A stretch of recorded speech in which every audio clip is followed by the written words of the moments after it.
সেই বাড়ির বাস্তুর মধ্যে ব্রহ্মদত্তী রয়েছে, প্রেত রয়েছে, পিশাচ রয়েছে, কালপুরুষ রয়েছে, ক্ষেত্রপাল রয়েছে, তার ইনফ্লুয়েন্সটা কি সেটা কিভাবে বোঝা যায় এবং কার ইনফ্লুয়েন্সটা কিরকম? সাধারণভাবে সাজানো বাড়ি। এই বাড়িটার মধ্যে যখন তারা বাস করতে শুরু করলেন, পরের মাসে বাড়ির একজন নিখোঁজ হলেন।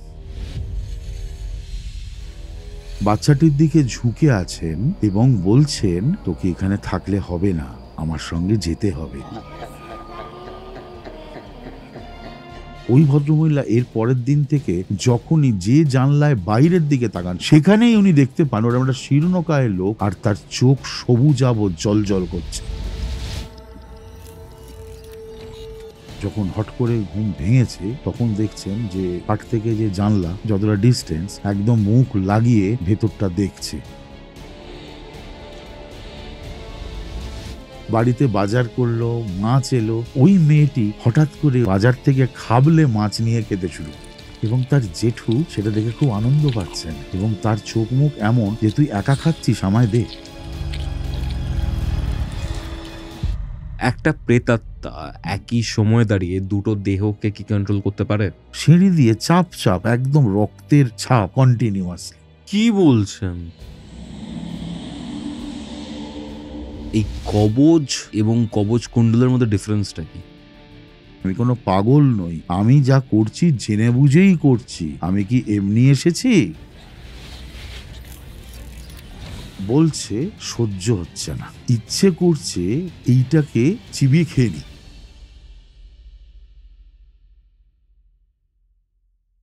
হ্যালো গাইজ, ওয়েলকাম টু কৌস্তবের আড্ডা। আর কৌস্তবের আড্ডাতে আজকে আমাদের সাথে আছেন ধ্যানযোগী আচার্য কৌটিল্য মহারাজ। আজকে এমন একটা ঘটনা তিনি শেয়ার করেছেন তন্ত্রের সম্বন্ধে, এমন কিছু গুহ্য এবং গুপ্ত রহস্য আজকের এই পডকাস্টে তিনি তুলে ধরেছেন বা জানিয়েছেন, সেটা সত্যি কথা বলতে আপনাদেরকে অন্য একটা জগতে নিয়ে যাবে। কৌস্তবের আড্ডার আজকের এই এপিসোড আপনারা কোথা থেকে দেখছেন সেটা কমেন্ট করে জানাবেন। ভিডিওটা ভালো লাগলে অবশ্যই লাইক করে শেয়ার করে দেবেন। আর হ্যাঁ, আপনারা যদি কৌস্তবের আড্ডাতে নতুন হন তাহলে কিন্তু সাবস্ক্রাইব করতে ভুলবেন না। একটা কথা আপনাদের সকলকে জানাই, আপনারা যদি কৌস্তবের আড্ডাতে এরকম কোনো পডকাস্টে আসতে চান বা কোনো রকম স্পিরিচুয়াল হেল্প চান, তাহলে আমাকে যোগাযোগ করুন আমাদের এই অফিসিয়াল হোয়াটসঅ্যাপ নম্বরে, যেটি হচ্ছে 6290675195। এই নাম্বারটি আপনারা ডিসক্রিপশন বক্সে পেয়ে যাবেন। তাহলে আপনাদের যা যা ঘটনা রয়েছে সবটা শেয়ার করে ফেলুন। খুব তাড়াতাড়ি আপনাদের সাথে দেখা হচ্ছে কৌস্তবের আড্ডাতে। আর হ্যাঁ, আজকে স্পেশাল এপিসোড উইথ ধ্যানযোগী আচার্য কৌটিল্য মহারাজ। তাহলে চলুন শুরু করা যাক আজকের এই তন্ত্র নির্ভর horror podcast. Joy Guru Maharaj, welcome to কৌস্তবের আড্ডা।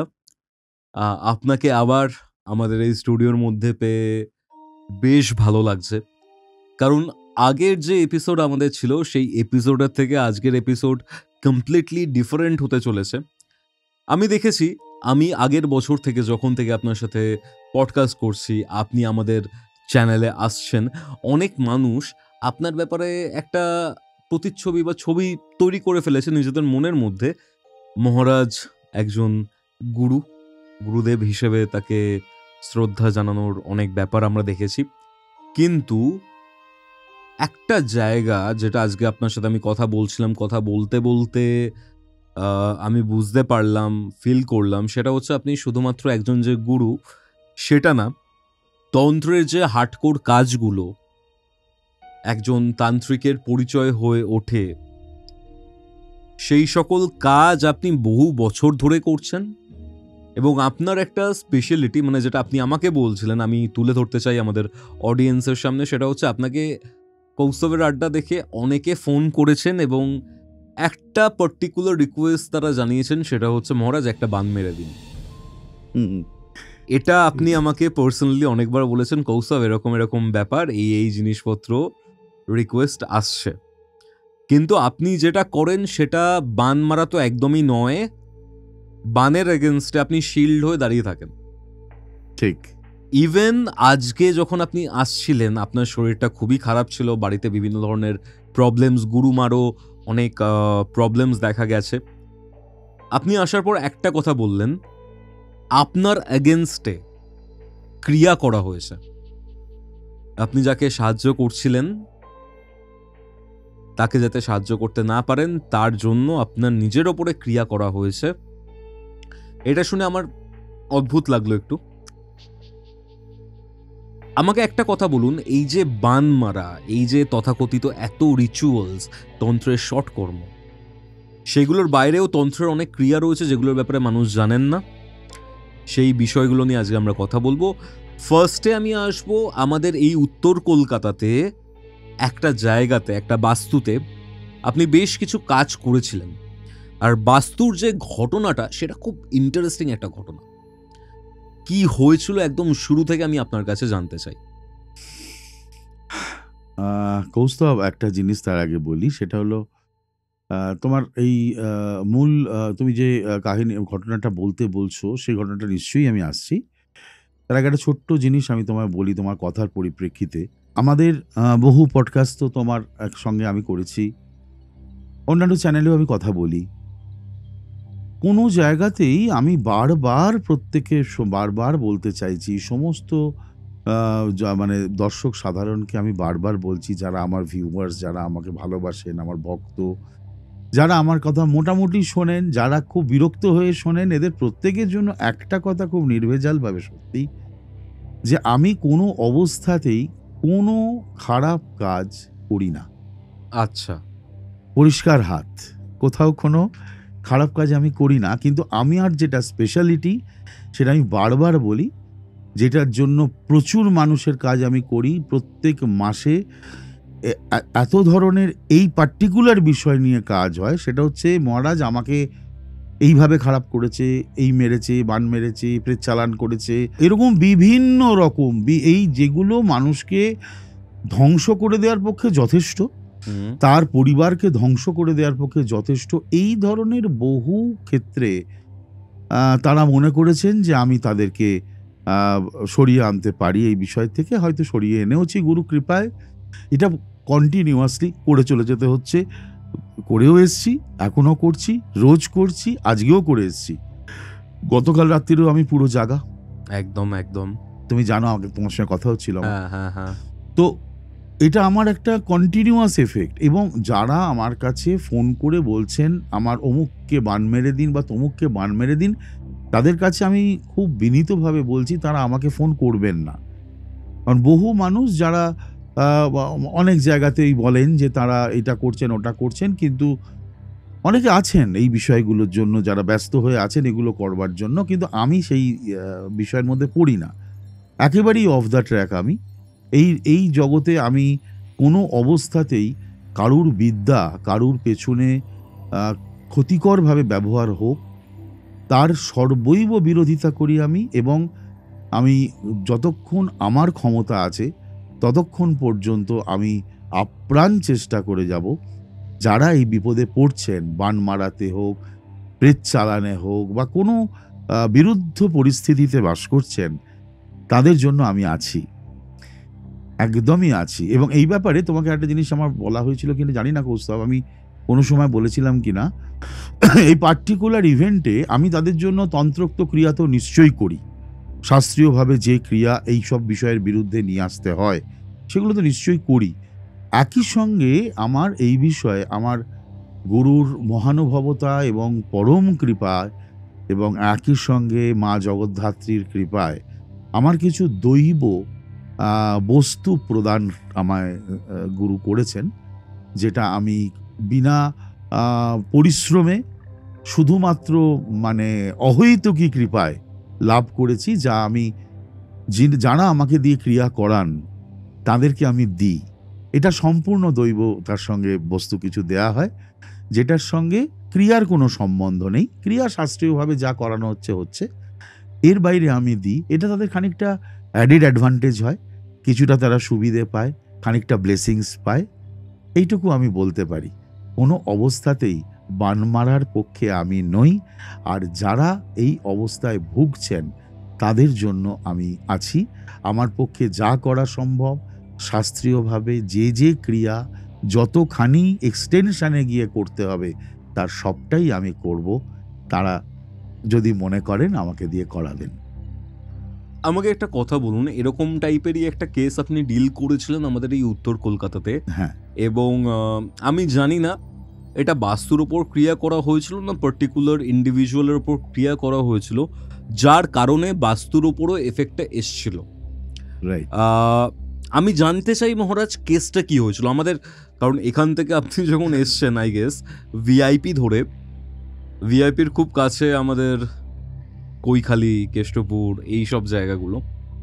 তো আপনি যেটা জানিয়েছিলেন যে কৈখালির একটা বাড়ির ঘটনা, এটা বাড়ির ঘটনা, ইন্ডিভিজুয়ালের ঘটনা এখনও জানা নেই। আপনি এই বিষয়টাতে আলোকপাত করুন এবং আমাকে জানান যে অ্যাকচুয়ালি কি ব্যাপারটা হয়েছিল। অ্যাকচুয়ালি ব্যাপারটা কি জানো, মানে নর্মালি যেগুলো আমরা দেখি বা শুনি বা যেই কাজগুলো করতে গিয়ে মানে ইউজ টু হয়ে গেছি, যে এই ধরনের ক্ষেত্রে খুব প্রাচীন বাড়ি, সেটাকে অনেক সময় বাস্তু কারেকশন করতে হয়, কিংবা সেটা কখনো কখনো হন্টেড হয়ে গেছে, সেটার এগেনস্টে কিছু ব্যবস্থা করতে হয়। এইটা কিন্তু একটা অদ্ভুত, এটা কিন্তু কোনো রকমভাবেই কোনো পুরনো প্রাচীন ভেঙে পড়া বাড়ি নয়। আচ্ছা আচ্ছা। এই জমিটা অনেকদিন ধরে পড়েছিল, কোনোভাবে মামলা মোকদ্দমা হয়তো হয়েছিল। তারপর জমিটা যারা পুরো রিলিজ পেয়েছেন আইনতভাবে, তারা তার উপর বাড়ি টাড়ি তৈরি করেন। আচ্ছা।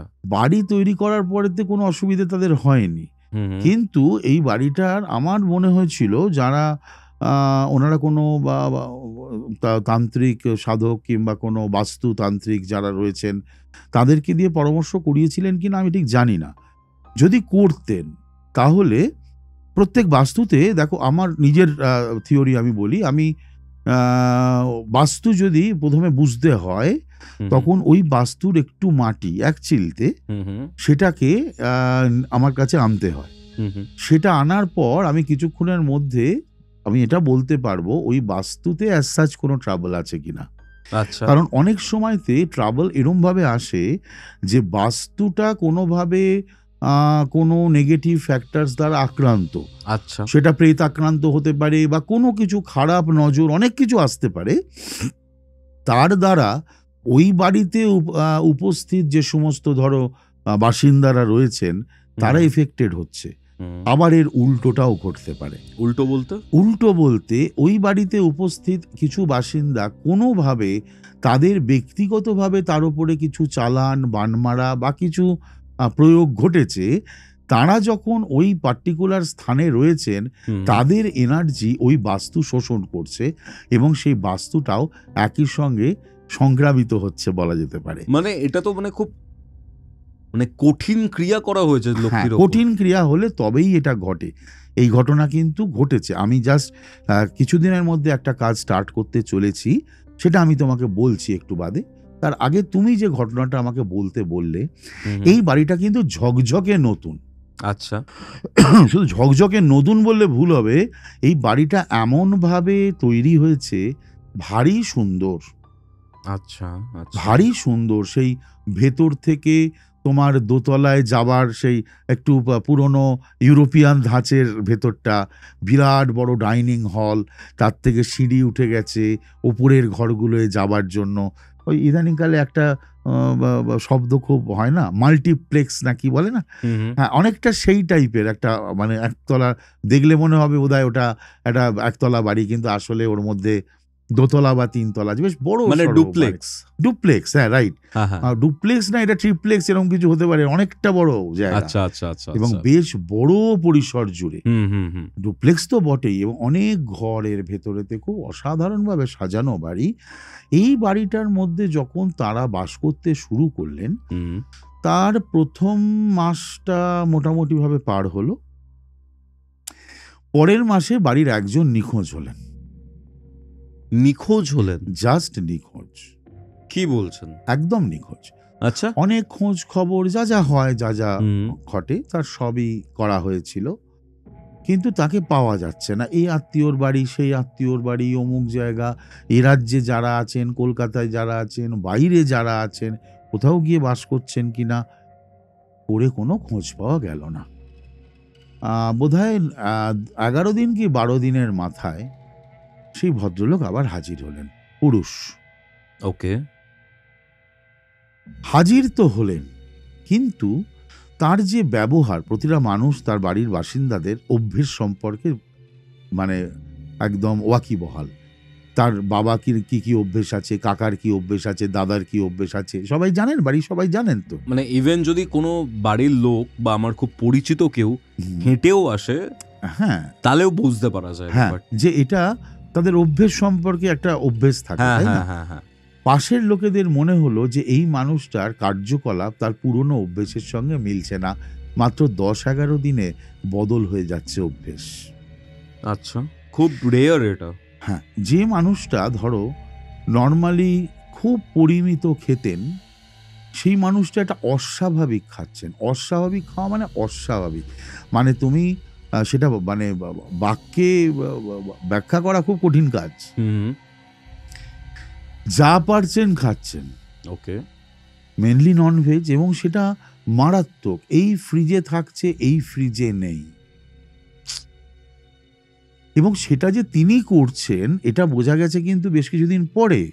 ইনিশিয়ালি বোঝা যায়নি। না, কারণ প্রত্যেকের একটা মাপ আছে যে এইগুলো রইলো ফ্রিজে, রাত্রিরে এইগুলো গরম করে খেয়ে নেওয়া হবে। রাত্রিরে দেখা যাচ্ছে ওগুলো নেই। ওকে ওকে। এই ঘটনা কয়েকদিন ঘটবার পর কোনোভাবে এটা বোঝা গেছে, ইত্যাদি ইত্যাদি। যখন ওনাকে বলা হচ্ছে যে তুমি এটা কেন এরম করেছো বা খেয়েছো, তিনি কোনো উত্তরই দিচ্ছেন না। একবার দুবার কথা বলার পরে তিনি রেগে যাচ্ছেন, এবং সব থেকে ইন্টারেস্টিং, উনি আসার পরে প্রায় কারুর সঙ্গে কথাই বলেন না। শুধুমাত্র ছাদে যান, পার্টিকুলার একটা কোণে গিয়ে বসে থাকেন। ওই বাড়িটা, যে জায়গাটায় যে জমিটা ওরা কিনেছিল, সেই জমিতে কিছু গাছ ছিল। ওকে। সেই গাছগুলোকে ওরা কাটেনি, এমনভাবে, অনেকটা বড় জমি তো, এমনভাবে প্ল্যান করেছিল যাতে গাছগুলোকে না কাটা যায়। তো ওই একটা কোণের দিকে বসে থাকতো, যে দিকটা দিয়ে বেশ গাছপালার একটু ঘন অবস্থান রয়ে গেছে, ওই কোণ থেকে ভদ্রলোককে ডেকে ডেকে নামানো যেত না। এবং কদিন বাদে দেখা গেল অনেক মধ্যরাতে ভদ্রলোক ঘরে নেই, ওই কোণে গিয়ে বসে আছে। এরপরে ওর বাড়িতে, ওই ভদ্রলোকের বাড়িতে শিশু ছিল, তাদের শরীর গন্ডগোল হওয়া শুরু হলো। শরীর খারাপ হচ্ছে। প্রথম অবস্থা শুরু হলো যেটা নর্মালি হয়, রাত দুপুরে চেঁচিয়ে ওঠা, বাচ্চা জেগে উঠছে, বাচ্চা খাচ্ছে না, বাচ্চা ঘুমোচ্ছে না, হঠাৎ করে বমি করছে, হঠাৎ করে জ্বর, আবার জ্বর নেই, শরীর শুকিয়ে যাচ্ছে, পেট ফেঁপে যাচ্ছে। বাচ্চাদের ওপর এটা শুরু হলো। এবার বাচ্চাদের থেকে একটু বড় ক্লাস 8-9 কিছু ছেলে মেয়ে ছিল, তাদের মধ্যে, বিশেষত মেয়েটির মধ্যে শুরু হলো এই সমস্যা। মানে এটা একটা জয়েন্ট ফ্যামিলি ছিল? হ্যাঁ, অনেকটা বড় ফ্যামিলি। আচ্ছা। ওই জন্যই তো অত বড় বাড়ি। ওরা ব্যবসায়ী পরিবার। তো ওই যেরকম হয় একটা জয়েন্ট ব্যবসা, পৈতৃক ব্যবসা, বাপ ঠাকুরদার আমল থেকে চলে আসছে, এরকম ধরনের। এবার এটা কিন্তু একটা বেশ ভয়াবহ ব্যাপার হতে আরম্ভ করলো, যখন বাড়ির প্রতিটি মেম্বারই কিছু না কিছুভাবে অসুস্থ হচ্ছে, এবং তারা প্রায়শই ডক্টর কনসাল্ট করছেন, কিন্তু সত্যি সত্যি তাদের ভেতর খুব একটা রোগের চিহ্ন চিকিৎসকরা খুঁজে পাচ্ছেন না। মানে কোনো টেস্টেই কিছু ধরা পড়ছে না। এরপর হঠাৎ করে আমার কাছে খবর দেবার আগের ঘটনা হলো এটা, রাত্রির বেলা ভদ্রমহিলা, ওই বাড়িতে অনেক মহিলা আছেন যাদের ছোট সন্তান বা কিশোর কিশোরী সন্তান বা আরেকটু বড় এরম ছেলে মেয়ে আছে, যাদের সন্তানাদি ছোট। তাদের মধ্যে একজনের বক্তব্য হলো এরকম যে তিনি ঘর থেকে বেরিয়েছিলেন কোনো কারণে বাইরে, ঘরে শুধু বাচ্চাটি ছিল। কোনো কারণে ঘরে তার হাজবেন্ড ঠিক সেই মুহূর্তে ছিল না, তখন রাত সন্ধ্যে 8টা, 8:30 কি 9টা হবে। দরজাটা ভেজানো। ভদ্রমহিলা ফিরে এসে ঢোকার মুখে দেখেন এই ভদ্রলোক ওই ঘরে, এবং ওই বাচ্চাটি, ভদ্রলোক পেছন ফেরা, বাচ্চাটির দিকে ঝুঁকে আছেন। আচ্ছা। এবং বলছেন, তোকে এখানে থাকলে হবে না, আমার সঙ্গে যেতে হবে। এবং সেটা এত মানে শার্প, ওনার মানে এত পিচটা এত তীক্ষ্ণ যে দুহাত দূরে দরজার মুখে দাঁড়িয়ে উনি সেটা প্রায় শুনতে পাচ্ছেন, ম্যাক্সিমাম কথাটা। উনি ভয় পেয়ে যান ওখানে। আচ্ছা। চেঁচিয়ে ফেলেন। লোকটি ঘুরে দাঁড়ায় এবং এতদিনের চেনা, ইনি হচ্ছেন সম্পর্কে ভাসুর, অনেক বড় বয়সে। তিনি কিন্তু তার চেনা বৌমা তো, ভাইয়ের বউ, তিনি কিন্তু কোনো কথা বলেন না, যেন অত্যন্ত স্বাভাবিক কিছু ঘটেছিল। উনি পাশ দিয়ে বেরিয়ে চলে যান, কোনো কথা নয়। কেন, কি বৃত্তান্ত, চেঁচালে কেন, কোনো কথা নেই। ওকে ওকে ওকে। ভদ্রলোককে যারা বাড়ির বাসিন্দা তাদের বক্তব্য হচ্ছে বহুদিন ধরে তার যে শরীরের গাঠ কাঠামো ইত্যাদি ইত্যাদি যেগুলো দেখেছিল, ক্রমশ দেখা যাচ্ছে তার যে মুখমণ্ডল সেটা ক্রমশ শুকিয়ে যাচ্ছে। অনেকটা যাদের দাঁত নেই তাদের গাল যেরকম চিপসে যায়, অনেকটা ওই রকম হয়ে যাচ্ছে। কঠোরগত চোখ হয়ে যাচ্ছে, অথচ চোখের জায়গা অনেক বড়। আচ্ছা, ঠিক আছে, হয়ে যাচ্ছে। এবং যদি ভদ্রলোককে হাসতে কেউ দেখছে না, ওই ফিরে আসার পর থেকে যখন বাড়ির লোক মনে করতে শুরু করছে যে এটা মানসিক একটা সমস্যা তৈরি হয়েছে, কোনোভাবে এটার জন্য কোনো মনোবৈজ্ঞানিকের সাহায্য নেওয়া উচিত, সে কিন্তু তার আগে এটা বুঝতে পারছে এবং গিয়ে বাড়ির ওনার পরবর্তী যে ডিসিশন মেকার তাকে গিয়ে কিন্তু বলছেন উনি যে আমাকে নিয়ে কোনো পাগলাগারদে যাবার প্রয়োজন নেই, আমি কোনো পাগল নই, আমি যা করছি জেনে বুঝেই করছি, আমি কি এমনি এসেছি? নিজের বাড়িতে বলছে এমনি এসেছি। এইটা হলো স্ট্রাইকিং স্টেটমেন্ট। এক্স্যাক্টলি, আমি কি এমনি এসেছি? এইটা সবার একটা সমস্যা প্রথমে লাগে। তারপর এই বাচ্চাটিকে বলা শব্দটি যেহেতু তার মা বুঝে যায়, এরপর আমাকে ওরা বলে, আমি প্রথমটা না এটার তাল বেতাল কিছু বুঝতে পারছিলাম না। কারণ নর্মালি এত সুন্দর এত নতুন তৈরি করা একটা বাড়িতে এই ধরনের ভাবনাটাই আগে মাথায় আসবে না যে এই বাড়িটার বাস্তু খারাপ, এর হ্যান হয়েছে ত্যান হয়েছে, এগুলো মাথাতে আসবেই না। আমারও আসেনি।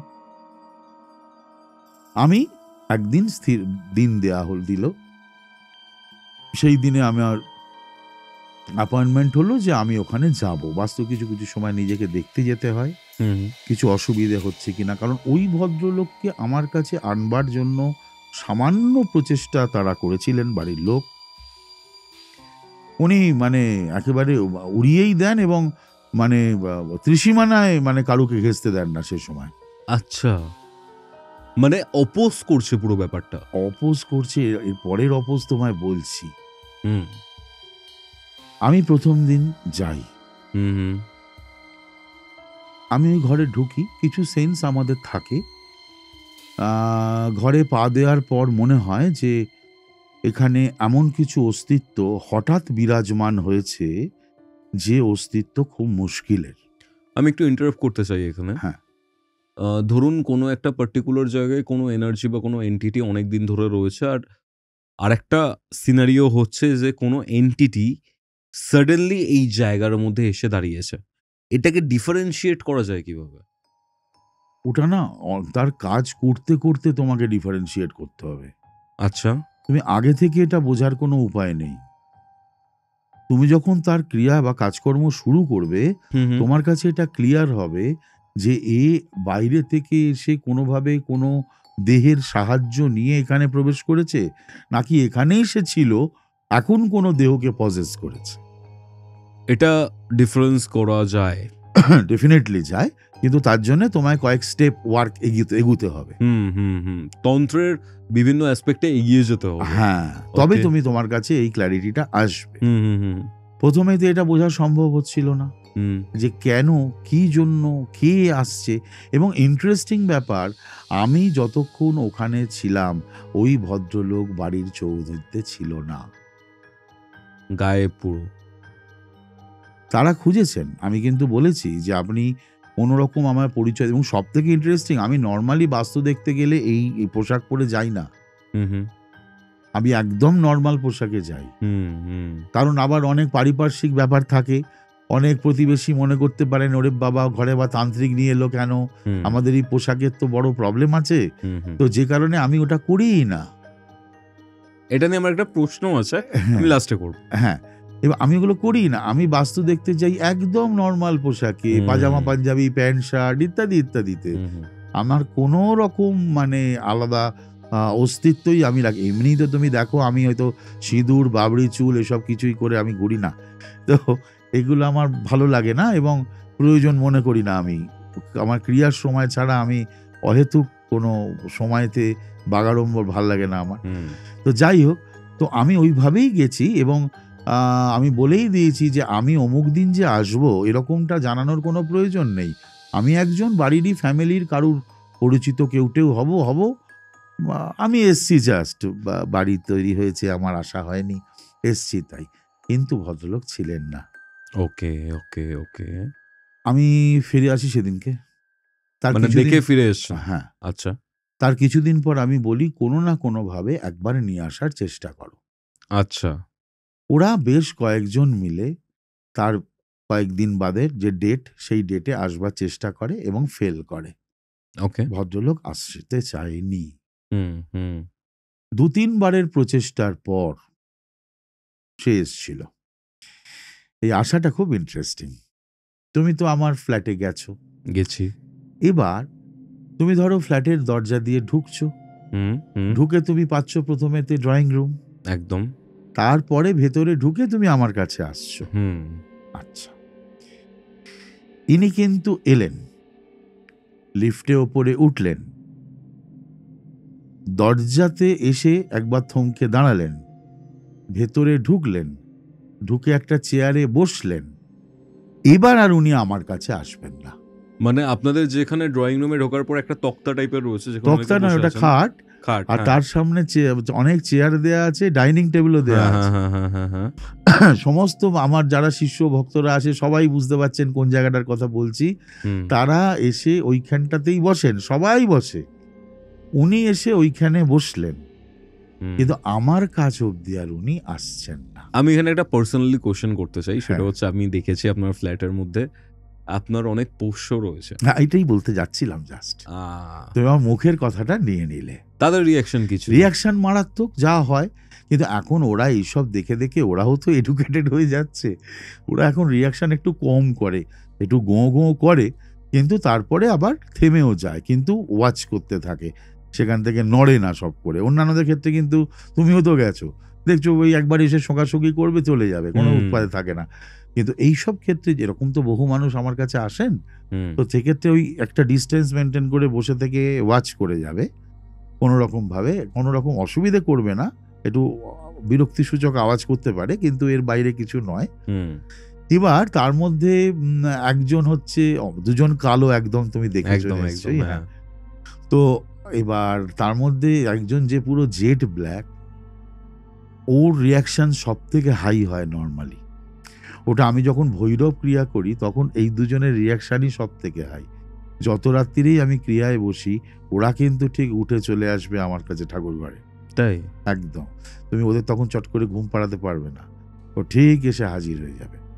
এবং ভেরি ইন্টারেস্টিং, ওটা আমি কখনো কোনো সময় তুমি যদি আবার বাড়িতে আসো আমি দেখাবো, যখন আরতি হবে বা যখন ঘণ্টার ধ্বনি হবে, তখন দেখবি ওই দুটোর মধ্যে, কালো দুটোর মধ্যে একটা শাঁখ বা ঘণ্টা যেরকম বাজবে, ও তার সঙ্গে কন্টিনিউ শঙ্খধ্বনি করবে। শঙ্খধ্বনি করবে বলতে মানে একদম ওর মুখ দিয়ে যতটা সম্ভব ও ততটা করতেই থাকবে, ওকে কেউ শেখায়নি কিন্তু। তাই? একদম, ওটা আমি তোমায় দেখিয়ে দেবো, তুমি শুটও করতে পারো। এটার জন্য কোনো তো ট্রেনিং দেওয়া যায় না, কেউ তো কখনো পোষ্যকে দিয়ে শাঁখ বাজানো শিখিয়েছে বলে আমার জানা নেই। মানে একটা মানে ছোট কুকুর, মানে সে শাঁখ বাজাতে পারছে? হ্যাঁ, শাঁখ বাজাতে, মানে শাঁখ ধরে শাঁখ বাজাচ্ছে না, ও ওর মুখ দিয়ে ওই ধরনের আওয়াজটা করছে। আচ্ছা, ওকে, ঠিক আছে। এবং যতক্ষণ ঘন্টার ধ্বনি চলবে, যতক্ষণ মানুষ শাঁখ বাজাচ্ছে, বা তখন ও করবে। এবার এই কিন্তু সব থেকে বেশি রিয়াক্টিভ হয় এই ধরনের, আমি দেখেছি নেগেটিভ যত ফ্যাক্টরস। অনেক মানুষ তো আসেন, বহু মানুষ আসেন, রোজই আসে। মানে ইভেন আমার মনে আছে যে আমি যখন আপনার বাড়িতে প্রথম গেছিলাম আগের বছরে, সেই সময় আমি জাস্ট আমার হেলমেটটা রেখেছি, সে এলো, শুকলো, তারপর মানে লেজ নাড়াচ্ছিল। মানে ও জানে যে ঠিক আছে বাবার কাছে এসছে, কোনো অসুবিধা নেই এখানে, ঠিক আছে। আবার ওরই রিয়াকশন অন্যরকম হয় যখন এরকম ধরনের কোনো উইথ এন্টিটি, তো অনেকে আসে, সবাই ঢুকতে চায় না ফ্ল্যাটের দরজায়, অনেকে হয়তো ঢোকে কিন্তু ওই পর্যন্ত আসে, মানে যেটা আপনারটা পুরো বন্ধন করা জায়গাটা, ওটা কনসেক্রেটেড করা। বন্ধনটা ঠিক শব্দ নয়, কনসেন্ট্রেট কনসেক্রেটেড করা, অর্থাৎ পবিত্রকরণের ওখানে একটা ব্যবস্থা করা থাকে, খুব হাই পজিটিভ এনার্জি ওখানে ফ্লো করে। বন্ধন আর এটার মধ্যে ডিফারেন্স আছে? বন্ধন মানে এনার্জিকে খুব গার্ড করে আটকে দেওয়া, সেটা এই ধরনের ক্ষেত্রে খুব একটা, ওটা আমি তোমায় বলছি একটু বাদে। ওকে। তার আগে এটা একটু বলি, ভদ্রলোক ওখানে বসেন এবং মজার ব্যাপার, আমি তো ভেতরে বসা, ওর বাড়ির লোক আমার সঙ্গে এসে কথা বলছেন, আরো কিছু অন্য মানুষ এসেছিলেন সেদিনকে, কথা বলছি, ওই ভদ্রলোককে আমি ডাকার ব্যবস্থা করছি কিন্তু উনি আসছেন না। ওর বাড়ির লোক বলছে মহারাজ উনি আসতে চাইছেন না। এবার বাইরে যারা রয়েছে তাদের আমি প্রত্যক্ষ অভিজ্ঞতাটা বলি, ওটা তো আমি বাইরেটাও দেখতে পাচ্ছি না, আমি তো ভেতরে। ওখানে এই কুকুরটি বসে আছে, ও এও কিন্তু 3 হাত দূরে বসে বসে গুঁ করছে, আর ওই ভদ্রলোক কিন্তু ওর দিকে সেন দৃষ্টিতে তাকিয়ে আছে। পাশের লোককে বলছে, আমারই এক শিষ্য ওখানে উপস্থিত ছিল, তারা ওদের পাশে, ওনার ভদ্রলোকের পাশে ছিল, তো বলছে সহ্য হচ্ছে না, ইচ্ছে করছে এইটাকে চিবিয়ে খেয়ে নি। কি বলছেন? হ্যাঁ, আর একটা ইন্টারেস্টিং, ওই আমার শিশুরা বা যারা ছিল তার ভাই জিজ্ঞেস করছে আর কিছু ইচ্ছে হচ্ছে না, তখন বলছে হ্যাঁ, ওই যে ভেতরে বসে আছে লাল কাপড় পরা, ওটাকে সহ্য করতে পারছি না। ও কিন্তু আমার কাছে যদি পৌঁছয়নি, মাথায় রেখো, ও কিন্তু ড্রয়িং রুমেতেই আছে, ওকে সহ্য হচ্ছে না, আমি বাড়ি যাব। আচ্ছা, ও কিন্তু আমার কাছ অব্দি এলো না, আপনার বাড়িতে এসেও? হ্যাঁ, ফাইনালি আমার দরজা পর্যন্ত অনেক চেষ্টা করে ওকে আনা হয়েছিল, আমার দরজা অব্দি আসার পরেতে ওর শরীর খারাপ হতে আরম্ভ করেছে, ও কিছুতেই আর আসবে না। ও বলছে আমার শ্বাসকষ্ট হচ্ছে, আমার প্রচন্ড গরম লাগছে, আমার অসুবিধে হচ্ছে। ও আর রইলই না, ও প্রায় ছুটে ফ্ল্যাট থেকে বেরিয়ে যাওয়ার মতো বেরিয়ে গেল। ন্যাচারালি ওর বাড়ির লোকজনও চলে গেল। এইটা হলো আমার কাছে কাজকে কিভাবে আমি এগুবো তার প্রথম চিহ্ন হলো মূল স্রোত এই ভদ্রলোকের সঙ্গে জুড়ে আছে। আমার প্রাথমিক যে ধারণা, তাতে আমার মনে হলো ইনি বাইরে থেকে এটি গ্রহণ করে এনেছেন, বাড়িতে ছিল না, বাড়ি থেকে গ্রহণ করে বাড়িতে এসছে, ঢুকেছেন। এবার যে পজেস করেছে সে কিন্তু খুব সোজা বস্তু নয়। মানে এত বছর আপনার সান্নিধ্যে থাকার পর একটা জিনিস আমি বুঝতে পেরেছি, সাধারণ কোনো প্রেত বলুন, পিশাচ বলুন, এইগুলোকে আপনি খুব একটা সোজা বস্তু নয় এটা কনসিডার করবেন না। এইগুলো আপনার কাছে সোজা বস্তু আমি কনসিডার করতে পারি, বাট এখানে এমন কি ছিল যেটার জন্য আপনি বলছেন যে এই জিনিসটা খুব একটা সোজা বস্তু নয়?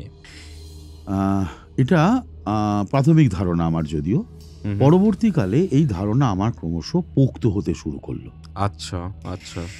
যখন জেনারেলি দেখা যায় কখনো কেউ প্রেতকে যদি শরীরের সঙ্গে পজেসড হয়ে যায়, সেটা চালানের কারণে হোক কিংবা নর্মালি সে গ্রহণ করে এসছে, এমন কোনো স্থানে গিয়েছিল যে তার রিসেপটিভিটি থেকে সেটা গৃহীত হয়ে গেছে, সে এমনভাবে কোনো জায়গায় কোনো মৃত ক্ষেত্রে গিয়েছিল যেখান থেকে হঠাৎ করে গ্রহণ হয়ে গেছে, এটা হতে পারে। এমন কোনো গাছের তলায় সে বাথরুম করেছে বা কিছু করেছে, হয়ে যেতে পারে। কিন্তু বিষয়টা হচ্ছে তখন সমস্যাটা হয় যখন এই ইনফ্লুয়েন্সটা ধীরে ধীরে ওই বাড়ির অন্য সদস্যদেরও ইনফ্লুয়েন্স করতে থাকে, যেটা এখানে ঘটলো। মানে বিশাল পাওয়ারফুল, প্রচন্ড। এই ধরনের প্রেত কি হয়, অনেক দীর্ঘদিন ধরে ও জন্ম পাচ্ছে না, ওর প্রেতজনী এমন একটা লেভেলে গেছে যে ও এখনো জন্ম পেতে হয়তো আরো অনেক বছর দেরি আছে। সেটা তো একমাত্র ঈশ্বরই জানেন যে কে কখন কবে জন্ম পাবে। হ্যাঁ, এখানে যে ঘটনাটা ঘটা শুরু হলো, ওই যে একটি ক্লাস 8, 9, 10 মেয়ের কথা বলছিলাম, কিছুদিন বাদের থেকে এই মেয়েটি অ্যাক্ট করা শুরু করলো তার জেঠুর মতো। কি বলছেন? সে ওই ধরনের একটা হেভি ফুডি হওয়া শুরু হলো, অস্বাভাবিক তার আচরণ শুরু হলো, স্কুল থেকে কমপ্লেন এলো, স্কুলে যাওয়া বন্ধ করলো, কোথাও যেতে চাইছে না, ঘরের মধ্যে এক কোণে চুপ করে বসে থাকে এবং যত রকম তার কথা বা সময় কাটানো সেটা জেঠুর সঙ্গে। তার কথাই একমাত্র বুঝতে পারে এবং ভেরি ইন্টারেস্টিং, জেঠু যদি একবার এলেন, একবার এসে তাকিয়ে গেলেন, ও কিন্তু জেঠুর কাছেই পৌঁছে যাবে। আচ্ছা, ওকে, ওকে, ওকে। প্রথম কাজ আমি এর শুরু করি স্বর্গদ্বারে পুরীর করি। কোন অনেকের special? ধারণা ছিল যে ধারণা এটা যে বাস্তুর কাজ শুধু বাস্তুতে বসেই করতে হয়, তা কিন্তু নয়। অনেক হুম। রকম ওয়েতে এই কাজকে তুমি কন্ট্রোল করতে পারো। হুম। প্রথম কাজ শুরু করি। প্রথম পরপর 4টে কাজ করবার পরেতে বাড়িতে দক্ষযজ্ঞ শুরু হয়। সেই সময় ওই বাড়ির যেটা প্রত্যক্ষদর্শী যারা ওখানে ছিলেন, হুম, যারা হুম। বাড়ির বাসিন্দা, তাদের বেশ কয়েকজন বাসিন্দা যা প্রায়শই দৃষ্টিগোচর হয়েছে সেটা বলি। তারা যেটা দেখেছে রাতের বেলা, ওই যে বললাম বাড়ির একটা দিকে বেশ অনেক গাছ রয়েছে, যেখান থেকে তারা দেখতেন। গাছগুলো কাটেননি, হুম, হুম, হুম। কাটার ইচ্ছে করেনি, ভালোই করেছেন, হুম। বাড়ির গাছগুলোকে বাঁচিয়ে রাখাটি তো দরকার। এবার সেখানে রাত্রির বেলা দেখছেন গভীর রাতে কেউ না কেউ বাসিন্দা, ওদিকের জানলা যেহেতু খোলা থাকে গরমকালে হাওয়া আসার জন্য, ওই যে জানলাটা কিন্তু ওদের ওই লনের জানলা, মানে বাড়ির ভেতরের যে করিডর তার ভেতরের জানলা, কোনো ঘরের জানলা ওটা নয়, ওকে, ওটা খোলা থাকে হাওয়া পাস করার জন্য অনেক সময়তে। ক্রস ভেন্টিলেশনের জন্য। এবার রাত্রির বেলাতে হয়তো কেউ বেরিয়েছেন, ওয়াশরুমে গেছেন বা এমনিই বেরিয়েছেন, জানলার কাছে গিয়ে দেখছেন একটা শীর্ণকায় লোক, সে গাছের গুঁড়িটাকে বাচ্চারা যেরকম জাপটে ধরে পোঁ পোঁ করে চারিদিকে ঘুরতে থাকে গাছকে ধরে, মানে গাছটাকে একটা খুঁটি ভাবো, গাছটাকে ধরে বাচ্চারা এরকম ভাবে হেলে ঘুরতে থাকে না হ্যাঁ, গাছটা, হ্যাঁ, হ্যাঁ, হ্যাঁ, ঠিক হ্যাঁ। সেইভাবে একটা লম্বা তিরিঙ্গে শীর্ণকায় লোক সে বোঁ বোঁ করে ঘুরছে গাছটাকে আচ্ছা, ধরে। আচ্ছা, আচ্ছা। দেখে ওরা, যারা প্রথমে পুরুষরা দেখেছিলেন তারা কাউকে কিছু বলেননি। বিপদ বাঁধলো যেদিন কোনো মহিলা ওটা দেখতে পেলেন, ন্যাচারালি সে ভয় পেলেন, প্রচণ্ড চিৎকার করলেন। চিৎকারের পর মুহূর্তে সবাই যখন সেখানে দৌড়ে গেল, তারা আর কিছু দেখতে পাচ্ছে না। হুম। কিন্তু ওই ভদ্র মহিলার ক্ষেত্রে একটা ঘটনা ঘটলো। ওই ভদ্রমহিলা এর পরের দিন থেকে যখনই যে জানলায় বাইরের দিকে তাকান, সেটা গাছের দিক নাও হতে পারে, হুম, হুম। সেখানেই উনি দেখতে পান ওরা একটা শীর্ণকায় লোক, আর তার চোখ সবুজাভ জ্বলজ্বল করছে। সাংঘাতিক ব্যাপার এটা। ভদ্রমহিলা প্রায় মানসিক বিকারগ্রস্ত হয়ে যাওয়ার মতো অবস্থায়। উনি কিন্তু পজেসড হননি, জাস্ট দেখেছিলেন। ভয়, ওনার যেই হুম, হুম, মানে হুম। ওইটাকে উনি সহ্য করতে পারেননি, ওই সহ্য করতে পারার কথাও নয়। এইবার এই যে যার কথা বলছি আমি, বাড়ির প্রধান ভাসুর ভদ্রলোক, তিনি কিন্তু এইবার বিভিন্ন ক্ষেত্রে এই যারা এইগুলো দেখেছেন তাদেরকে শাসাতে শুরু করলেন। আচ্ছা। মানুষটার কাছে, ওই লোকটার কাছে যাচ্ছিস তো, অনেক কায়দা কানুন কাজকর্ম হচ্ছে তো, কিচ্ছু হবে না, এক এক করে আমি সবাইকে নিয়ে নেব। এটা কিন্তু একেবারেই, মানে উনি ভেরি কনফিডেন্ট, উনি নেবেনই। ওকে। মেয়েটি তো তার প্রধান প্রমাণ, সে তো অন্য কারোর কথা আর শোনেই না, কারোর সঙ্গে কথাই বলে না। এই কাজের পরবর্তী ধাপে এসে সেটা একটা কঠিন অবস্থা, যেটার পরেতে ওই মিডল অফ ওয়ার্কে বাড়ি পৌঁছতে হয় এবং একদম পারফেক্টলি যে যার উপর অ্যাটাক হয়েছে, যে এটা ভদ্রলোক। তা সরাসরি তার মুখোমুখি হতে হয়। এই জায়গাটা খুব মুশকিলের। যখন সেই দিনটা এলো, তার আগে অনেকগুলো রিচুয়ালস আছে, অনেক রকম রিচুয়ালস আছে। প্রথম কথা, এই প্রথমে তো বাস্তুটা তৈরি হওয়ার সময় বাস্তুক্রিয়া বা এরকম কিছু হয়নি, ফলে আমাকে কিছু বাড়তি রিচুয়ালস করতে হয়েছিল, করে আমাকে এই কাজটায় এবার ভেতরে পদার্পণ করতে হয়েছে। যখন আস্তে আস্তে ধীরে ধীরে একটা কোণঠাসা অবস্থায় নিয়ে আসতে হয়, পার্টিকুলার কিছু নিয়ম আছে, কিছু মন্ত্র, কিছু রিচুয়ালস, কিছু বিভিন্ন রকমের উপাদানের নির্ভর থাকে, যেখানে যে পজেসড হয় তাকে আস্তে আস্তে নির্দিষ্ট একটা দিকে, সেটা কোনো তান্ত্রিক গিয়ে সেইটা গণনা করেন তিনি কোন দিকটাকে বাছবেন, কোন দিকটাকে বেছে তাকে কোণঠাসা করবেন। কোণঠাসা মানে কিন্তু দড়ি বেঁধে কোণঠাসা নয়, আচ্ছা, এটা একটা নির্দিষ্ট সিস্টেমে তাকে একটা অদৃশ্য গণ্ডির মধ্যে আবদ্ধ করা হয়। ওকে, ওকে, ওকে। ক্রমশ সেই গণ্ডিটাকে ছোট করে নেওয়া হয়, ছোট করতে করতে এমন একটা জায়গায় আনা হয় যে উনি ওটার মধ্যেই, ওটার থেকে আর ওইটুকু ডিস্টেন্সের মধ্যে থাকবেন। ওইখানে তিনি অনেক দাপাদাপি করবেন, যেটা এখানেও স্বাভাবিক, তিনি করেছেন। কিছুক্ষণ বাদে উনি সেন্স হারাতেই পারেন, হয়তো হারাবেন, নইলে বুঝতে পারা যাবে না অ্যাকচুয়ালি যে আছে সে কি করতে চাইছে। এটাও এক ধরনের পঞ্চগ্রাম কৌশল, দুভাবে হয় ওটা। ওটা এক হচ্ছে এই ধরনের পজেসড মানুষকে ছাড়ানোর জন্য, অনেক সময় রিলিফ দেওয়ার জন্য এই ক্রিয়া করা হয়। এটাও রিলেটেড উইথ পঞ্চভূত ক্রিয়া। পঞ্চগ্রাম ক্রিয়া, পঞ্চভূত হ্যাঁ, ক্রিয়া। এটা রিলেটেড উইথ, আসবো। হ্যাঁ, রিলেশন, এটা খুব সূক্ষ্ম রিলেশনশিপ থাকে।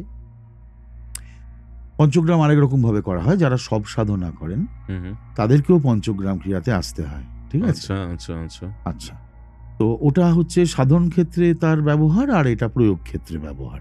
আচ্ছা, তো এতে ওই কিছুক্ষণ বাদে উনি ওই অবস্থাতেই কিছু কথা বলতে থাকেন, হয়তো কিছু বলেন, এবং সেখানে কিন্তু এটা ক্লিয়ার করে দেন আমাকে যে তুমি যাই এখন করো না কেন, আমি এই মুহূর্তে এখান থেকে ছেড়ে যাচ্ছি না, ডাইরেক্ট বলছে।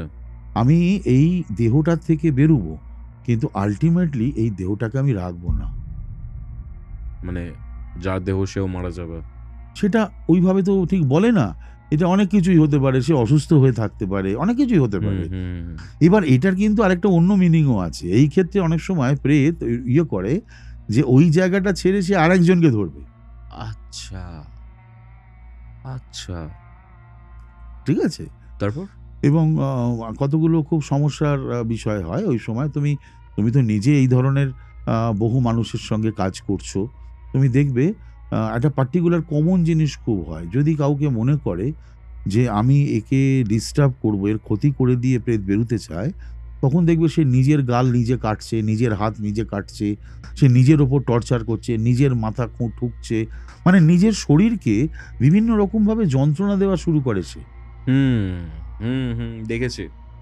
এই ধরনের পজেস ক্ষেত্রে কিন্তু একটা মানুষ নিজে নিজে ওপর থেকে লাফ মারে ফেলতে পারেন, এটা কিন্তু মানে অনেক সম্ভাবনা থেকে থাকে। সেই সময় তার মস্তিষ্ক কোনো কাজ করে না, তার নিজের ইচ্ছে বলে কিছু থাকে না, কোনো একটা অদৃশ্য কন্ট্রোল একটা সিস্টেমের মধ্যে তিনি যেন পড়ে যান। এটা তিনি কিছু করছেন না, এই বেচারির কোনো দোষ নেই। আচ্ছা, ঠিক আছে? এই ঘটনাগুলো ঘটতে থাকে। এরপরেতে এই কাজটা তো লম্বা সময় করা যায় না, একটা টাইম পর্যন্ত থেকে আবার থামাতে হয়, তারপর আবার কদিন বাদে শুরু করতে হয়। সেই সময় এই তখন তো প্রেত বুঝতে পেরে যায় যে সে বেশি দিন এই দেহটার মধ্যে থাকবে না। এই টাইম গ্যাপটা খুব মারাত্মক। এর পরবর্তী কাজের এই মাঝের সময়তে সে অনেক কিছু করতে পারে। ডেসপারেট হয়ে গেছে, খুব ডেসপারেট হয়, কারণ তখন সে ফিল করে যে এবার আমাকে যেতে হবে। এই সময় ও যথেচ্ছাচার করতে শুরু করে, একদম যথেচ্ছাচার। বাড়ির অন্যান্য মানুষরা তখন দেখতে থাকেন ওই মানুষটিকে, ওই লম্বা শীর্ণ একটি লোককে ঘরের আনাচে কানাচে যেখানে সেখানে। এই বাড়ির যে মানে মেজ, যিনি ভদ্রমহিলা, মেজ বউ বলা যেতে পারে, মেজ বউ কি সেজ বউ, বোধহয় আমি একটু ভুল করছি, মেজ কি সেজ বউ হবে। তো তিনি ওই রকম সন্ধেবেলায় উনি ফিরেছেন, উনি স্কুল টিচার, অনেক স্পেশাল ক্লাস থাকে স্কুলে না, ফিরেছেন, ফিরে একটু কিছু খেয়ে একটু স্নান করে বিশ্রাম নিচ্ছেন। ঘরের আলো একদম অল্প আলো জ্বলছে। তো যখন হট করে ঘুম ভেঙেছে, তখন দেখছেন যে খাট থেকে যে জানলা, যতটা ডিস্টেন্স, ওই জানলার কাছে ওই মুখটা, মানে জানলার প্রায় গড়া ফুঁড়ে মুখটা বেরিয়ে আসার মতো আর কি, মানে একদম মুখ লাগিয়ে ভেতরটা দেখছে, ঠিক আছে? এবং সেই ওইরকম ব্রাইট আইস, একদম সেই গ্রিন একটা আই, আর সেই শীর্ণ একটা অবস্থা, মানে বীভৎস একটা অবস্থা। এই বারবার এই দৃশ্যমান হওয়া, কোনো স্পিরিট হঠাৎভাবে যদি দেহ কোনোভাবে যতই দেহই হোক কদাকার হলেও বারবার দৃশ্যমান হওয়া কোনো মানুষের কাছে কাম্য নয়, এবং সেটা বীভৎসতা তৈরি করতে শুরুই করে দেয়। এক্স্যাক্টলি। এই মেয়েটি ভায়োলেন্ট হওয়া শুরু হলো এই মাঝখানটায়।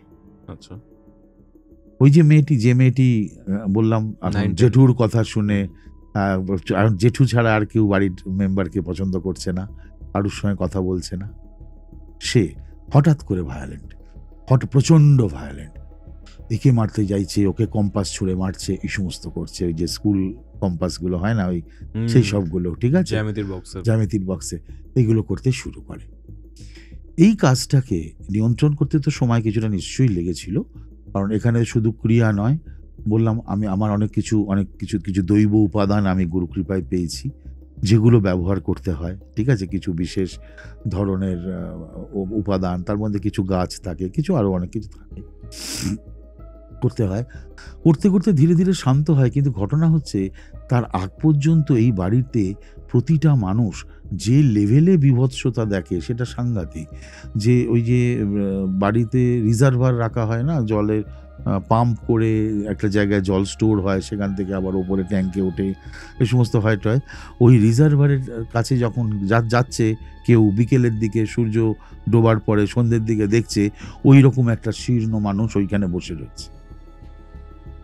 এটা বাড়ির প্রায় প্রত্যেকেই, এবং ওই তার যে প্রত্যেক মুহূর্তে উপস্থিতি এবং প্রত্যেক মুহূর্তে তার বিরক্তি ভাব, প্রত্যেক মানুষের উপরে তার একটা তীব্র মানে রাগ, এটা বারবার প্রকাশিত হচ্ছে বারবার। এবার ঘরের মধ্যে আবর্জনা নিয়ে আসা, এটা কন্টিনিউয়াস প্রসেসে শুরু হলো কয়েকদিন। শুধু আবর্জনা, যেখানে যত আবর্জনা, বাড়ির দরজা খুলছে তার সামনে, কখনো ঘরের ভেতর, ছাদের ওপর, সিঁড়ি ভর্তি, সিঁড়ি দিয়ে শুরু হলো চাপ চাপ রক্ত পড়া, ছাদের ওপর থেকে নিচ অব্দি সিঁড়ি দিয়ে চাপ চাপ একদম রক্তের ছাপ, মানে কন্টিনিউয়াসলি। কি বলছেন? ঠিক আছে, অথচ কোনো উৎস নেই, না কারুর গা কেটেছে, না কারুর পা কেটেছে, না কারুর হাত কেটেছে। আলতার মতো? হ্যাঁ, আলতা তো নয়, রক্তের ছাপ যেরকম, আলতা তো লাল থাকবে, এ তো তা হবে না, এ তো রং চেঞ্জ হবে, ঠিক আছে, একদম রক্তের মতো তার ছাপ, ঠিক আছে, সেটা রক্ত কি রং জানি না আমি, কিন্তু এই ছাপ কন্টিনিউয়াসলি চলতে থাকে পরপর কয়েকদিন। এগুলো আমি টুকরো টুকরো বলছি আর কি, যে কি ধরনের এক্সপিরিয়েন্সের মধ্যে দিয়ে ওই বাড়ির মানুষজন গেছেন ওই সময়তে, ঠিক আছে। এরপরে শেষের দিকে বিভৎসতা আরো মারাত্মক। বাড়িতে বাজার করলো, মাছ এলো, ওই মেয়েটি হঠাৎ করে ওই মানে বাজার থেকে খাবলে মাছ নিয়ে খেতে শুরু করে, এবং তার জেঠু সেটা দেখে খুব আনন্দ পাচ্ছেন, এবং তার চোখ মুখ এমন যে তুই একা খাচ্ছিস, আমায় দে। পরিস্থিতি সাংঘাতিক। এরপরেতে তো ফজেস থেকে রিলিজ তাকে করি আমি। রিলিজ করার পরেতে বেশ কটা দিন শরীরটা গন্ডগোল থাকবে, নর্মাল, তাই হয়। আপনার না, আমার তো একটু শারীরিক ধাক্কা, যে তান্ত্রিক করবেন তারই একটু হবে, সেই অল্প স্বল্প মানতেই হয়, ঠিক আছে। এবার যার ক্ষেত্রে এটা ঘটেছে সে সব থেকে বেশি শারীরিক অসুবিধায় পড়ে, যেমন আমি ধরো আরেকটা কাজ করেছিলাম, তাতে এই বাড়ির একটি ছেলে, সে দীর্ঘ সময় বাথরুমে বসেই থাকে, ঘন্টা, মিনিট, বেলা, সে মানে ম্যানেজ করতে পারে না। সেভাবে সেই বাথরুম শেষ করতে পারবে খুব শিগগিরই, কিন্তু সেটা হচ্ছে না, তার কিছুই হচ্ছে না, কিন্তু সে বাথরুম থেকে বেরোতে পারছে না। বুঝতে পারছি কি যে ঘটতে পারে আর কি যে ঘটতে পারে না, এর কোনো নিশ্চয়তা নেই। আমাকে একটা কথা বলুন মহারাজ, সেটা হচ্ছে যে এই যে ভদ্রলোক জেঠু, সে 11 দিন গায়েব ছিলেন, হ্যাঁ, তিনি ছিলেন কোথায়? তিনি কোথাও একটা গেছিলেন, যেটা পরবর্তীকালে বুঝতে পারা যায় তিনি কোথাও গেছিলেন, সেটা সম্ভবত বন্ধু বান্ধবের সঙ্গে বা কারুর সঙ্গে, কিন্তু আমি যে জায়গাটা ওর বাড়ির লোকদের কথা অনুসারে বুঝতে পারি এমন কোথাও গিয়েছিলেন যেখানে কেউ কোনো একটা কিছু চর্চা করে। উনি কৌতূহলবশতই গিয়েছিলেন, বাড়ির লোককে এত কিছু বললে হয়তো যেতে দেবে না, যে কারণে উনি গেছিলেন।